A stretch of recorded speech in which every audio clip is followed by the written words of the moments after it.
Gimel of Masechet Zevachim. We're making fantastic progress. We are coming into the Jewish festival of Hanukkah today, which is very, very joyous day, a great day in of itself. And we recorded a few features within regards to this Jewish wonderful festival that's going to last us 8 days already inside this series. So watch all the previous videos we recorded. We did a special feature last night also, which I recommend everyone to talk about, to look into.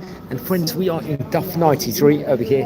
Tzaddik Gimel, we're talking all about sacrifices, korbanot inside these dafs. Now we're talking about maybe not necessarily the best, most pleasant topic in of its own right. We're speaking about sacrificial blood, cleaning it up in today's page of the Gemara. Very interesting number. We know that all the services inside the Bet HaMikdash, how precious actually it was and how important it was. We actually learned in page 92, which was the previous day's page, that if the sacrificial blood is absorbed by another object, the laws pertaining to the sacrifice will then be transferred to the object unless, let's say, the blood is removed. Therefore, clothing that was stained by blood had to be washed in the Bet HaMikdash courtyard. Metal vessels that absorb blood, we spoke about, could be heated until the blood is removed. But if it's earthenware vessels, kli heres, that I think it retains anything that they absorb, that must be destroyed over here. So we learn all about this within regards to realms of kashrut, also within regards to what absorbs, what doesn't absorb, and how we can, let's say, rid of the bliot or the taste in those things respectively. Now the Mishnayot on today's page offers a number of limitations to this specific rule, friends, over here. Now firstly, this law does not apply to all sacrificial blood. It is limited to blood that was collected by a priest, a Kohen, in something called a kli sharet, in the appropriate temple service vessel, and it's valid for sprinkling on the altar.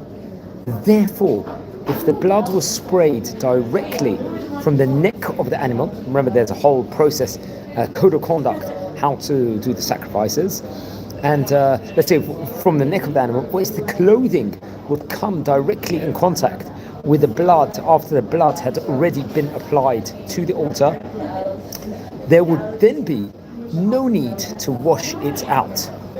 That's the first thing we can say. Now secondly, this law only applies to utensils, kelim, to usable objects. For examples, in the bigger biblical source, you can include, let's say, a Bagel, a garment, or earthenware vessels, and metal vessels. Very much we see this in chapter 6 of the book of Vayikra in Parshat Tzav respectively. This excludes, though, objects in their raw state that have not reached a final usable form. So, for example, we've got unprocessed animal skin would not be included in this category, even though leather, which did undergo processing, would need to be cleaned. Now, it's interesting also, and just to add on over here to this, the Torah teaches that cleaning these objects must be done b'makom kadosh, in a holy place. You know, all the activities, let's just say, we do inside the Bet HaMikdash is all holy. Everything is, even every single thing, and we've spoken about on that on various occasions. Rashi, the great commentator of the Talmud and from the Chumash, explains that this refers to the courtyard of the Bet HaMikdash temple.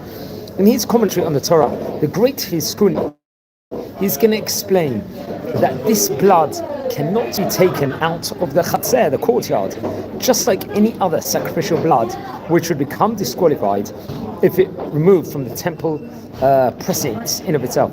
It could, however, be washed in any of the, something called the lishkot. What's a lishkot? For instance, offices that were adjacent to the courtyard that had the same status as the courtyard itself. We see that all these different parts in of itself had the different things. So we'll just see that, especially on today's page, that sacrificial blood spilled on a garment, the Torah requires it to be cleaned and removed. And very interesting, we see how it's applied here in these categories. I think we also speak in today's page that unprocessed animal skin would not need to be cleaned of sacrificial blood, but leather which has undergone processing would need to be cleaned. So there's a difference between something that was processed within regards to the realm of leather or not in of itself. Now, it's actually interesting. Tomorrow's page of the Gemara, we're actually going to see that the question of how the law requiring cleansing would apply to leather in of itself.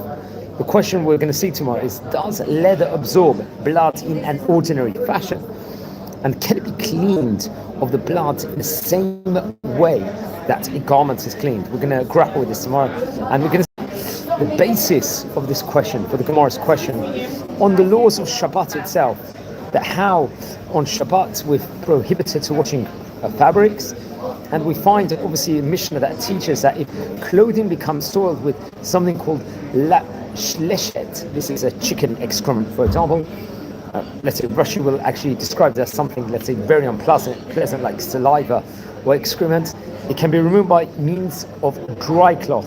But the garment made of leather, then water can be poured on it until it becomes clean. But instead, tomorrow's page, we're going to grapple on that. Now, it's very interesting this week. We're speaking about so many different topics. Just to give us a sneak preview of what's coming up this week. We're obviously speaking about, in today's page, we'll come more about sacrificial blood, which spills onto the priest's garments, the Begadim itself. We spoke about how the Kohen Gadol will wear 8 different garments. We already spoke about that, I think, on page 88. And how a Kohen Idiot, a regular Kohen, will wear 4 different garments. We're going to see which sorts of garments must be washed from spilled blood. We're going to grapple with the garments and vessels which left the precincts of the sanctuary. We're going to talk about the cleansing of vessels in which sacrificial meat had been cooked. Remember, once again, in the kashrut realm also. But the topic about bread baked with milk and an oven rendered non-kosher. What's going to be the laws within regards to that? We're going to learn that this week. Remember, a lot of these topics are actually featured in Hilchot Basar B'Chalav and Hilchot Taruvot, which many of the rabbis that train to get their rabbinic ordinations would actually learn these topics. We're going to see this week about the ban on large furnaces in Jerusalem. At one stage in time, there was another topic about using a vessel in which meat had been cooked for dairy cooking. What's going to be the laws within regards to this? I think we learned about these in the realms of Hilchot Basar Chalav. I think, if I'm not mistaken, I think it's in Siman, maybe Tzadik Vav or Tzadik Zayin. I think it's Tzadik Vav, if I'm not mistaken. I'll have to double check on that. And also, I think in Kuf Chet of Hilchot Taruvot, if I'm not mistaken, we're going to learn about when vessels used for cooking sacrificial meat must be cleansed or cleaned. The need for a knife in slaughtering a sacrifice, because obviously we know that when shechita is actually done, how important it is we need to use a knife. Another topic we're going to grapple with is which Kohanim do not share in the division of the sacrificial meat. Another topic we'll speak about is which are forbidden to eat sacrificial meat. All these different, topics we're going to grapple with in the coming week of the Gemara, and it's really, really special at the moment because we have already covered a phenomenal ground here on this tractate. We've already done a staggering 3 months plus worth of tidbits of daily pages of Daf Yomi already on Masechet Zevachim, which is a phenomenal achievement. And it's been action-packed a couple of weeks, where we spoke about last week on page number 90 about setting the priorities in the temple. Let's just say in itself, and we're talking all about the realms of the Korban Musaf, the Korban Chatat, the sin offering, and the Korban Olah, a burnt offering, and that topic in of itself. And we're talking about the various different priorities that might come into conflict. This is something that we were very much speaking about last week on page number 90. It's interesting, on page number 91, we talked about an interesting topic. Also, just to do a bit of a recap, it's always good to do Hazara, they say, how important it is to recap the stuff that we learn. We spoke about the frequency of the mitzvah Brit Milah. Anyone tuning in live, please subscribe to the channel now and join our community, as we've got fantastic Talmudic content over here. So please subscribe to the channel. So what did we speak about on page 91? Just a bit of Chazara. We spoke all about the frequency of circumcision, Brit Milah, as it's known as in Hebrew, and how to deal with the situation where we find conflicts with regards to setting priority in sacrifices. Should sacrifices that are brought on a more regular basis, let's say something called Tadir, be given priority, or should the holier sacrifice, let's just say Kadosh, be brought first? We looked at those realms in that page, and the issue that Gemara dealt with in the 2 pages prior was discussing this question, how to define something called Tadir, we spoke about. which were recorded in Jerusalem, which we have translated as constant, let's just say, the sacrifice that is brought with greater frequency.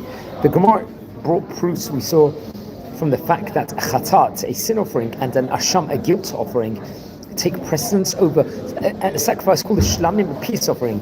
Even though the shlamim was a sacrifice that was brought most often by people who accepted upon themselves the obligation to bring a sacrifice, we learned about how the great commentator, the great Rabbi Rava, objected to this proof, explained that we must distinguish between tadir, which means constant, and something called matsui, which means common. Let's say the fact that the korban is brought most often does not make it a constant obligation. That's something that we grappled with already. And we saw inside that page how Rav Kuna Bar Yehuda questioned Rava's assertion by quoting a brayta that contrasts, so to say, two positive commandments for which a person, God forbid, will get the punishment of karet if he neglects it in itself, and states about for example, gave the idea about the Korban Pesach, the Pesach sacrifice, how it's not tadir, while the commandment of Brit Milah is tadir. We learned about it's frequent. In that case, it does not appear that a circumcision is more constant than Korban Pesach, rather it is more common, we learned about. And we talk about how the Gemara would answer over there, that the word tadir in the case of Brit Milah means tadir b'mitzvot, respectively, over there. And it's actually interesting, Rashi explained, we saw the statement of the Gemara is referring to the idea that commandment of Brit Milah contains many mitzvot. We learned about it, actually, interesting enough. I think we learned in Masechet Sanhedrin, Nedarim, which we learned about nearly about 3 years ago, approximately, in the series. The commandment of Brit Milah involves a 13-fold covenant. I think it was exactly 3 years ago we learned it, based on the fact that the word Brit appeared 13 times in Parshat Lech Lecha, in the book of Bereshit we spoke about before, and it raises us a Brit Milah to a higher level of importance. And there's another great commentator, the Or Sameach, who offered, let's say, an alternative approach at that point in time. He argued that once a person has a Brit Milah, he remains in that status for the rest of his life, and thereby is in a constant, let's say, mode of fulfilling this mitzvah itself. And also, speaking page 92 in the previous page, about keeping the temple vessels clean, obviously, because of the issue of sacrificial blood, like we learned about on today's page of the Gemara, we were grappling with that specifically, and we concluded yesterday about, let's say, laws of, because now we're in the 11th parak, we're talking about all these laws now here in the 11th parak, where we're talking about earthenware vessels, we're talking about the different utensils and the clothes that stained, the metal vessels that absorb blood, how heating the blood can potentially remove it in certain cases in of itself. And the source is really built on Parshat Tzav in verses 20 and 21 in chapter number 6 of Perik Vav, also respectively. So very interesting, a lot of content coming up over here in today's page in the Gemara. And we actually learned about in the first Mishnah, it taught that these specific laws that we're learning about could be limited to blood that could be sprinkled on the altar. So we spoke about also yesterday, just to recap, that a korban was disqualified for some reason and the blood could not be sprinkled, or if it had been collected by someone who was unfit to participate in sacrificial service, it would not need to be cleaned from the priestly clothing. This is something that I would recommend everyone to look into this page of the Gemara, all these pages, and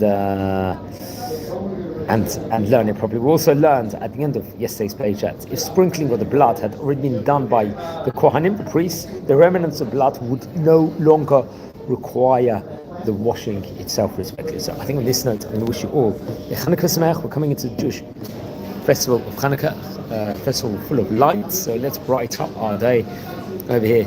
And if you haven't joined yet, please join our community and enjoy and watch this space for some fantastic content we've got coming up this week. As we're going to do a lot of videos for Chanukah, Bezrat Hashem. We're going to do more Talmud videos. We're going to have more interesting Jewish personalities coming on the channel and giving us some short ideas over to inspire us. I think on that note, wish you all a great day and take care. Thanks very much, and Shavot Tov, and please subscribe.